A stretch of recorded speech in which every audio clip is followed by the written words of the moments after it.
તાલુકાના રેલડી ફાટક પાસે ખેડૂતોનો વિરોધ ઉગ્ર બન્યો છે। નેશનલ હાઈવેનો બાયપાસ ખેડૂતોના ખેતરમાંથી પસાર કરવા મુદ્દે રોષ ફાટી નીકળ્યો છે। બાયપાસ યોજનાથી 19 ખેડૂતોને સીધી અસર થવાની શક્યતા છે। ખેડૂતોએ મીન બચાવવા વિરોધ પ્રદર્શન કર્યું। ખેતી અને જીવન નિર્વાહ પર અસર થવાની ભીતિ વ્યક્ત કરી। સ્થળ પર ખેડૂતો મોટી સંખ્યામાં એકત્ર થયા। વૈકલ્પિક રૂટ નક્કી કરવાની માંગ સાથે રજૂઆત કરાઈ। સ્થાનિક આગેવાનો અને ગ્રામજનો પણ સમર્થનમાં જોડાયા। મામલે તંત્ર સામે ખેડૂતોમાં ભારે નારાજગી જોવા મળી રહી છે।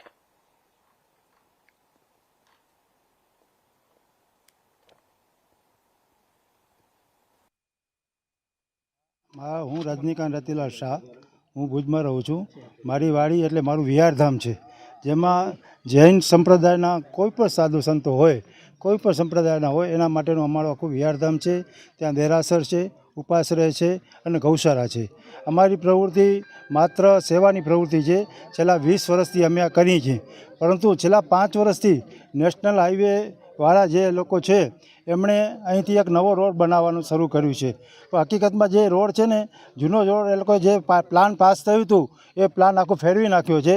સીધો પુલ ઉપરથી આ ફાટક ઉપરથી રોડ જતો હતો, એ રોડ એમને કેન્સલ કરી અને નવો રોડ બનાવવાનું એક પ્રપોઝલ એ લોકો મૂકેલી છે, જેનો અમારો વિરોધ છેલ્લા 5 વર્ષથી હાલે છે।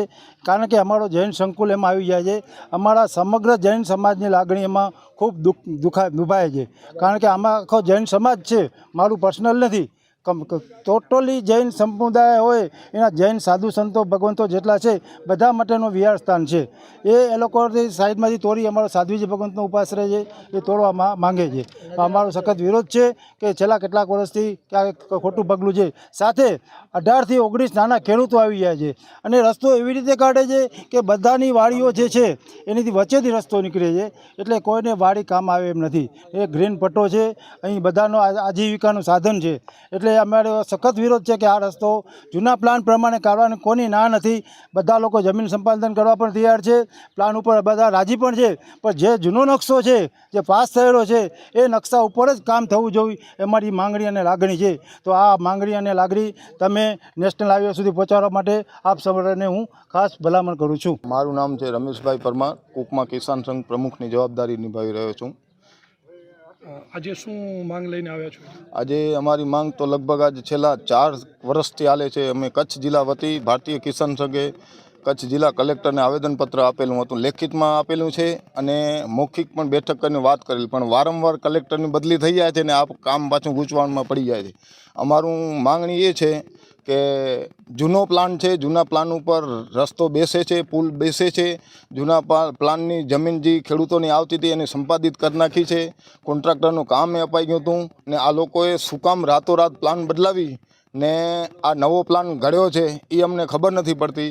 તેથી અમે આજે વિરોધ કરવા નીકળ્યા છીએ ને આ જે નવો પ્લાન કરે છે એમાં ઓછામાં ઓછા 19 ખેડૂતો, નાના મોટા નાનકડા જ ખેડૂત છે બને ત્યાં સુધી, એની જમીનના ટુકડા થઈ જાય છે ને ટુકડા થઈ જાય ને ઓવરબ્રિજ એના માથે જ આવી જાય છે, તો એની બે કોની જમીન ખેતીલાયક રહેતી જ નથી, એને કોઈ કામ કરવાનું અનુકૂળ નથી બેસતું। તો અમારો સરકારશ્રીને એક જ નિવેદન છે કે તમે જૂના પ્લાન ઉપર લઈ જાઓ, જૂના પ્લાન ઉપર જમીન પણ સંપાદિત કરેલ છે, ખેડૂતોએ મંજૂરી આપી છે, તો એ કામ સરળ બનશે, તો ખેડૂતને અગવડ ન થાય। ને બીજું કે ખેડૂત આજે આ જે જગ્યા કપાવવાની છે નવા પ્લાનમાં, એ બધો ઝાડી વિસ્તાર છે, જેને કંઈ બાગાયત વિસ્તાર છે, બાગાયત વિસ્તાર છે, અનુકૂળ જમીન છે ને સારી અને જમીન હોવાથી ઉપજાઉ પણ છે ને સારી રીતે ખેતી થઈ શકે છે। તો આવો ગ્રીન બેલ્ટ જેને કહીએ કે સારી જમીનનો નખોદ વરવા જઈ રહ્યો છે, તો જૂના પ્લાન ઉપર કોઈને નુકસાન નથી થતું ને એનું કામ પણ સરળ થઈ જાય છે। તો આવું શા માટે કરે છે? અમારી માંગ એટલી જ છે કે જ્યાં સુધી જૂના પ્લાને જશે ત્યાં સુધી અમને વાંધો નથી, નવા પ્લાનમાં આવશે તો અમે અડચણ કરશું। ને આજે હું એક નહીં પણ ભારતીય કિસાન સંઘ કચ્છ જિલ્લાના દરેક ખેડૂતોની આવી જ માંગણી છે કે જૂના પ્લાન ઉપર લઈ જાઓ, કોઈને અડચણરૂપ ન બને ને આ ઝાડનો નખોદ વરવા જઈ રહ્યો છે નવા પ્લાન ઉપર આવશે તો।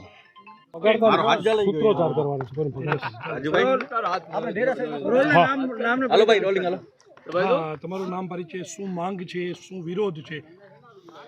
શશિકાંત પટેલ, આંતરરાષ્ટ્રીય હિન્દુ પરિષદ ગુજરાત પ્રદેશના મહામંત્રીની જવાબદારી છે અને અહીંયા હું અસરગ્રસ્ત કિસાન તરીકે છું, મારી અહીં ખેતીવાડી છે। આજનો આ વિરોધ જે છે એ છેલ્લા 5 વર્ષથી અમે આ વિરોધ ચલાવી રહ્યા છીએ અને અમારી સાથે ખેડૂતો સાથે અને જૈન આશ્રમ સાથે ભારોભાર સત્તાનો દુરુપયોગ કરી નેશનલ હાઈવે ઓથોરિટી અને આ ખેડૂતોને અન્યાય કરે છે. વિષય એવો છે કે ભારતનો વિકાસ થાય એમાં ખેડૂતો ખુશ હોય અને ખેડૂતો તો બધા દેશભક્ત લોકો છે, એ તમને સામેથી સહકાર પણ આપે, પણ જે પ્રકારે નેશનલ હાઈવે ઓથોરિટી જે રોડનું કામ કરી રહી છે એ ક્યાંક ને ક્યાંક એમાં ભારે ષડયંત્ર છે. એમાં ભુજ તાલુકાનું આ જે રેલડી ગામ છે ત્યાં એક રેલવે ક્રોસિંગ આવે છે, ત્યાં રેલવે ઓવરબ્રિજ અર્થાત ROB બનવાનો છે.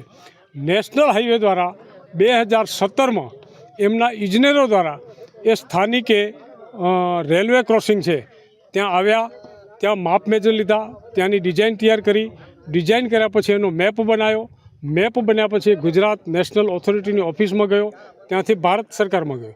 આ એપ્રુવલ થઈ ગયું, એને મંજૂર મળી ગયું.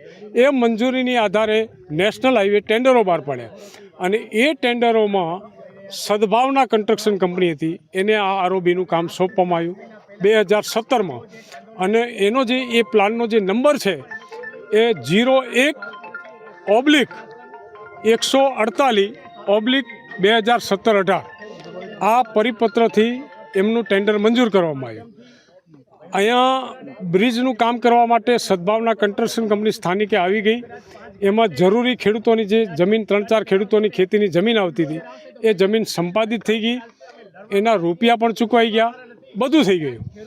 પાછું અચાનક તરત જ એ પ્રોજેક્ટ બંધ કરવામાં આવ્યો અને 7-8-9 મહિના પછી પાછું નેશનલ હાઈવે જાગૃત થયું અને હાઈવેથી 1.5 કિલોમીટર અંદર આવે છે, પાછા 1.5 કિલોમીટર બહાર જાય છે. આ પ્રકારે આ લોકો જે વ્યવહાર કરે છે અને જે નવો પ્લાન બનાવ્યો છે એનો સખત વિરોધ છે. ભુજ તાલુકાની, કચ્છ જિલ્લાની અહીંયા નાના નાના ખેડૂતો છે અને બધી બગાયત ખેતી છે. ક્યાંય દાડમની ખેતી છે, ક્યાંય નાળિયેરની ખેતી છે, ક્યાંય ખારેકની ખેતી છે, ક્યાં આંબાની ખેતી છે. અને જૈન આશ્રમ એ તો ભારતીય સંસ્કૃતિનું ધામ છે, એની વચ્ચોવચ અને નાના નાના જે ખેડૂતો છે એને પણ વચ્ચોવચથી લીધા છે. એટલે કોઈ પણ ભવિષ્યમાં બ્રિજ બને તો ખેતી કરવા માટે બચતા નથી. એટલે સત્તાનો દુરુપયોગ થયો છે. અમે પણ ભારતના નાગરિક છીએ, અમે કોઈ પાકિસ્તાન કે બાંગ્લાદેશના નાગરિક નથી. આ તો એવું વર્તન થઈ રહ્યું છે કે અમે પાકિસ્તાનના નાગરિક હોઈએ. તો અમે પણ દેશપ્રેમી લોકો છીએ અને અમને ભારત સરકારના માનનીય મંત્રી નીતિનભાઈ ગડકરી સાહેબને અમારી વિનંતી છે, કચ્છના કલેક્ટરની વિનંતી છે, જવાબદાર લોકોને વિનંતી છે કે આ બાબતે અમને ન્યાય મળે અને સત્તાનો જે દુરુપયોગ થઈ રહ્યો છે એને અટકાવી અને જે જૂનો પ્લાન છે, પહેલો પ્લાન છે 01/148/17-18 એ પ્રમાણે જ કામ થવું જોઈએ. પત્રકાર મિત્રો, આપ તો વિદ્વાન છો, આપ તો એકદમ જાણકાર છો. આ જમાનામાં, અત્યારના સમયમાં, આધુનિક યુગમાં એવી કઈ આપણી પાસે ટેકનોલોજી? દરિયામાં 50 કિલોમીટર 100 કિલોમીટર જો દરિયામાં અંડરગ્રાઉન્ડ 200 ફૂટ નીચે જો બ્રિજ બની શકતો હોય, આ તો જમીન ઉપર, આ તો કશું નથી. અંજાર તાલુકાનો ભીમાસરનો તમે બ્રિજ જુઓ, ધાંગધ્રાનો બ્રિજ જુઓ, કચ્છ જિલ્લાના નખત્રાણા તાલુકાનો જીયાપુરનો બ્રિજ જુઓ, મધ્યપ્રદેશમાં ધાર સિટી છે એનો તમે બ્રિજ જુઓ. આનાથી તો વિષમ પરિસ્થિતિ છે. ત્યાં પણ જો નેશનલ હાઈવે બ્રિજ બનાવી શકતી હોય તો અહીંયા શા માટે નથી બનાવતા? અને પ્લાન બની ગયો તો કે પ્લાન બનાવનાર કોઈ પત્રકાર મિત્રો હતા, કોઈ ખેડૂતો હતા, નેશનલ હાઈવેના ઇજનેરો જ હતા. આ લોકો જૂઠા છે, ખોટા લોકો છે. અને કલેક્ટર, જવાબદાર IAS અધિકારીઓ પાસે પણ 3 સ્ટેટમેન્ટ એને અલગ અલગ આપ્યા છે. આ પણ શંકાસ્પદ છે. બહુ મોટો વ્યાપક ભ્રષ્ટાચાર થયો છે. એટલે આ ભ્રષ્ટાચારને રોકી અને ખેડૂતોને ન્યાય મળે એના માટેનું અમારું આ આંદોલન છે. ભારત માતા કી જય. જય જવાન, જય કિસાન.